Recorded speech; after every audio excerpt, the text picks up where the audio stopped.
ಜಾಯ ರಾಘವೇಂದ್ರಾಯ ಸತ್ಯಧರ್ಮಾರದಾಯ ಚ ಭಜತಾಂ ಕಲ್ಪವೃಕ್ಷ ನಮತಾಂ ಕಾಮಧೇನು ಶ್ರೀ ಗುರು ರಾಘವೇಂದ್ರ ಸ್ವಾಮಿ. ಎಲ್ಲರನ್ನೂ ಕಾಪಾಡಪ್ಪ ತಂದೆ, ಎಲ್ಲರಿಗೂ ಒಳ್ಳೆಯದನ್ನು ಮಾಡು.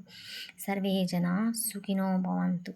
ಕಡಲೆಬೇಳೆ ತಗೊಂಡು ಕಡಲೆಬೇಳೆ ಒಂದು 4 to 6 hours ಸೋಕ್ ಮಾಡಿಡಿದೆ. ಅಂದರೆ ಓವರ್ನೈಟ್ ಸೋಕ್ ಮಾಡಿದ್ರೂ ನಡೆಯುತ್ತೆ, ಅಥವಾ ಇಲ್ಲಾಂದರೆ 4 to 6 hours ಸೋಕ್ ಮಾಡಬೇಕು ವಾಟರಲ್ಲಿ. ಓಕೆ, ನೀಟಾಗಿ ಇವಾಗೆಲ್ಲ ತೊಳೆದು 2 ರಿಂದ 3 ಸಲ ನೀರು ಹಾಕಿ ವಾಶ್ ಮಾಡಿ ಇಡಬೇಕು.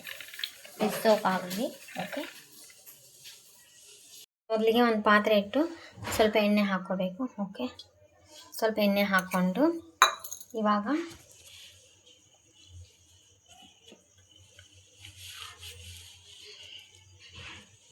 ಹಸಿಮೆಣಸಿನ್ಕಾಯಿ ಹುರ್ಕೋಬೇಕು. ಓಕೆ, ಹಸಿಮೆಣಸಿನ್ಕಾಯಿ ಸ್ವಲ್ಪ ಇದಾಗಲಿ. ಓಕೆ, ಹಸಿಮೆಣಸಿನ್ಕಾಯಿ ಹುರ್ಕೊಂಡಾಗಿದೆ. ನೆಕ್ಸ್ಟ್ ಇವಾಗ ಒಣ ಕೊಬ್ಬರಿ ಹಾಕ್ಕೊಂತೀವಿ. ಒಣ ಕೊಬ್ಬರಿನೂ ಸ್ವಲ್ಪ ಸುಟ್ಕೋಬೇಕು. ಒಣ ಕೊಬ್ಬರಿ ಸುಟ್ಕೊಂಡು ಓಕೆ, ಅದು ಸ್ವಲ್ಪ ಕೆಂಪಗಾಗಲಿ ಒಣ ಕೊಬ್ಬರಿ. ಶುಂಠಿಯನ್ನು ಹುರಿಯೋದೆಲ್ಲ ಬೇಡ, ಹಾಗೆ ಸ್ವಲ್ಪ ಹಸಿ ಶುಂಠಿ ಹಾಕ್ಕೊಳ್ತೀನಿ. ಓಕೆ, ನೆಕ್ಸ್ಟ್ ಇವಾಗ ಇದನ್ನೆಲ್ಲ ಒಂದು ಮಿಕ್ಸಿ ಜಾರಿಗೆ ಟ್ರಾನ್ಸ್ಫರ್ ಮಾಡಬೇಕು. ಮಿಕ್ಸಿ ಜಾರಿಗೆ ಟ್ರಾನ್ಸ್ಫರ್ ಮಾಡೋಣ. ಓಕೆ, ಮಿಕ್ಸಿ ಜಾರಿಗೆ ಟ್ರಾನ್ಸ್ಫರ್ ಮಾಡಿಕೊಂಡು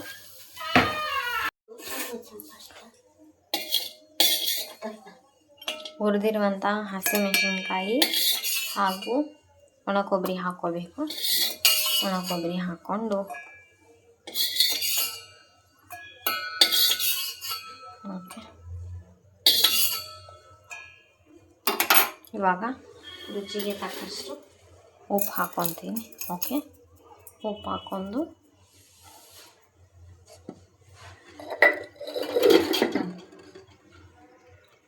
ಮಿಕ್ಸಿ ಜಾರಿಗೆ ಕಡಲೆಬೇಳೆ ಹಾಕ್ಬೇಕು. ಓಕೆ, ಮಿಕ್ಸಿ ಜಾರಿಗೆ ಕಡಲೆಬೇಳೆ ಹಾಕ್ಕೊಂಡು ಕಡಲೆಬೇಳೆ ರುಬ್ಕೋಬೇಕು. ಇದು ನೀರು ಹಾಕ್ಲಾರ್ದಂಗೆ ನುಣ್ಣಗೆ ರುಬ್ಕೋಬೇಕು. ಓಕೆ, ನೀರೇನು ಹಾಕೋದು ಬೇಡ, ಹಾಗೆ ಸ್ವಲ್ಪ ರುಬ್ಬಿ ಮತ್ತು ಸ್ಪೂನ್ ತೊಗೊಂಡು ಟ್ಯಾನ್ ಮಾಡಿ ರುಬ್ಬಬೇಕು. ಹಾಗೆ ಚಟ್ನಿ ರುಬ್ಬಿದ ಆಗಿದೆ. ಇವಾಗ ಒಗ್ಗರಣೆಗೆ ಹಾಕಬೇಕು. ಇದನ್ನು ಒಗ್ಗರಣೆ ರೆಡಿ ಮಾಡ್ಕೊಳ್ಳೋಣ ಇವಾಗ.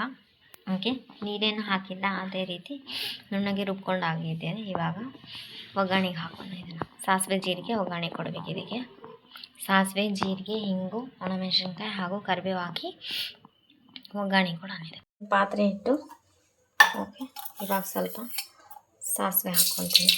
ಓಕೆ, ಸಾಸಿವೆ ನಂತರ ಸ್ವಲ್ಪ ಜೀರಿಗೆ, ನೆಕ್ಸ್ಟ್ ಹಾಕಬೇಕು ಸ್ವಲ್ಪ ಕಡಲೆಬೇಳೆ ಹಾಕ್ಕೊಂಡು. ಓಕೆ, ಇವಾಗ ಈ ಚಟ್ನಿಗೆ ಒಗ್ಗರಣೆ ಕೊಡಬೇಕು. ಓಕೆ,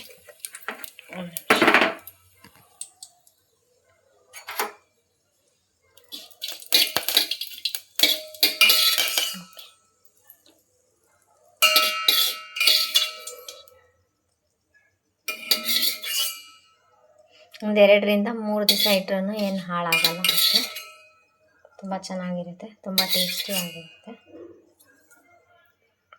ಬಿಸಿ ಅನ್ನ ಇರುತ್ತಲ್ಲ, ಬಿಸಿ ಅನ್ನದ ಮೇಲೆ ಕಡಲೆಬೇಳೆ ಚಟ್ನಿ ಹಾಕ್ಕೊಂಡು ಊಟ ಮಾಡ್ತಾ ಇರೋದೆ ವಾವ್, ಸೂಪರ್ ಆಗಿರುತ್ತೆ. ಓಕೆ, ತುಪ್ಪ, ಬಿಸಿ ಅನ್ನ, ಕಡಲೆಬೇಳೆ ಚಟ್ನಿ ಹಾಕ್ಕೊಂಡು ಊಟ ಮಾಡ್ತಾ ಇರೋದೆ. Please like, share, comment, subscribe. Thanks for watching my channel. Okay, ಇದು ಆರೋಗ್ಯಕ್ಕೆ ತುಂಬ ಒಳ್ಳೆಯದು, ಯಾಕಂದರೆ ಇದರಲ್ಲಿ ಕಡಲೆಬೇಳೆ ಇದೆ ಹಾಗೂ ಹಿಂಗೆ ಹಾಕಿದೆ, ನೆಕ್ಸ್ಟ್ ಒಣ ಕೊಬ್ಬರಿ ಹಾಕಿದೆ, ಶುಂಠಿ ಹಾಕಿದೆ, ಸ್ವಲ್ಪ ಹಸಿಮೆಣಸಿಗೆ, ಎಲ್ಲ ಆರೋಗ್ಯಕರವಾಗಿರುವಂಥ ತಿಂಡಿ. ಯಾವುದೇ ಪ್ರಿಸರ್ವೇಟಿವ್ ಅಂತ ಏನೂ ಬಳಸೇ ಇಲ್ಲ. 2 ಡೇಸ್ವರೆಗೂ ಇಟ್ಟು ತಿನ್ಬೋದು. ತುಂಬ ಟೇಸ್ಟಿಯಾಗಿರುತ್ತೆ. ಒಮ್ಮೆ ಮನೆಯಲ್ಲಿ ಟ್ರೈ ಮಾಡಿ ನೋಡಿ.